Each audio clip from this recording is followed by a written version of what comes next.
আর এই দেশে এতই ভালো, এদেশে ইল্লিগ্যাল কোনো মাইগ্রেশন নাই, সেফেস্ট একটা কান্ট্রি, রিল্যাক্স চিল করা যাবে।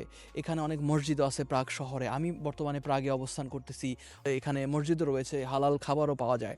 সো আপনারা যারা এই বিষয়ে কনসার্ন তারা নিশ্চিত থাকে যে এখানে আপনি প্র্যাকটিস করতে পারবেন। তবে আপনি তো জানেন সেনজেনভুক্ত কান্ট্রি এবং ইউরোপিয়ান কান্ট্রিতে নর্মালি যেটা হয়, আপনি ওইভাবে সুযোগ সুবিধা পাবেন না আপনার ইসলাম প্র্যাকটিসের জন্য। তবে সব কিছুই ব্যক্তিগত ব্যাপার, ব্যক্তিগত খিদা আপনি যদি থাকে অবশ্যই আপনি প্র্যাকটিস করতে পারবেন এখানে। তো আসা যাক অপরচুনিটি। এখানে আপনি যদি একবার আসেন, আপনার প্রথমে তো ওরা ওয়ার্ক পারমিট ইস্যু করবে 2 বছরের জন্য, এবং আপনি যদি এখানে কন্টিনিউয়াসলি 4 বছর স্টে করতে করেন এবং এরপর আপনি পিআরের জন্য এলিজিবল হবেন অ্যাপ্লাই করার জন্য।